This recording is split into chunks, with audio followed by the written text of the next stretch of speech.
যারা হাঁটু ব্যথার সমস্যায় ভুগছেন তাদের আমি কয়েকটি এক্সারসাইজ দেখাবো। এই কয়েকটি এক্সারসাইজ রেগুলার করুন, দেখবেন হাঁটু ব্যথা কমিয়ে নিয়ে আসতে পারবেন। কিভাবে করবেন? 1 নম্বর এক্সারসাইজ হচ্ছে পা দুটোকে এভাবে জড়ো করে দাঁড়িয়ে অল্প ঝুঁকে যাবেন, ঝুঁকে গিয়ে পা দুটোকে জড়ো করে ক্লকওয়াইজ 30 বার ঘুরিয়ে নেবেন। হয়ে গেলে আপনাকে অ্যান্টি ক্লকওয়াইজ আবার 30 বার ঘোরাতে হবে।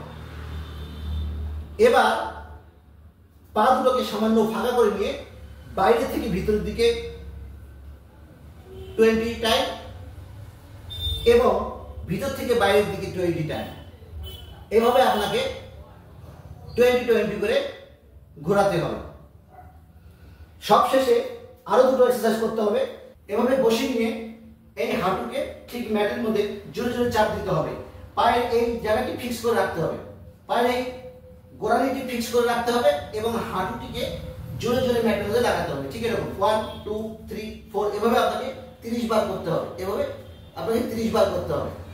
এবার সবশেষে যেটা করতে হচ্ছে, এইভাবে হাঁটুটিকে নিয়ে এদিকে চাপ দিবেন 1 2 3 এভাবে আপনাকে 20 টাইম করতে হবে।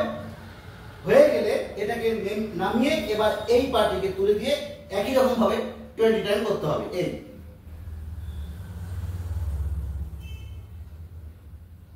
20 করে করা হয়ে গেল। এখন আমরা শরীরটাকে রিল্যাক্স করাই। এভাবে শরীরটাকে রিল্যাক্স করতে হবে। এবার এই সামনের দিকে টানুন, পায়ের টাপটিকে সামনের দিকে টানুন এবং পিছন দিকে, এই সামন পিছন, এভাবে আপনি 10 থেকে 30 বার রেগুলার করবেন, দেখবেন হাঁটুর ব্যথা একদম কমে যাবে।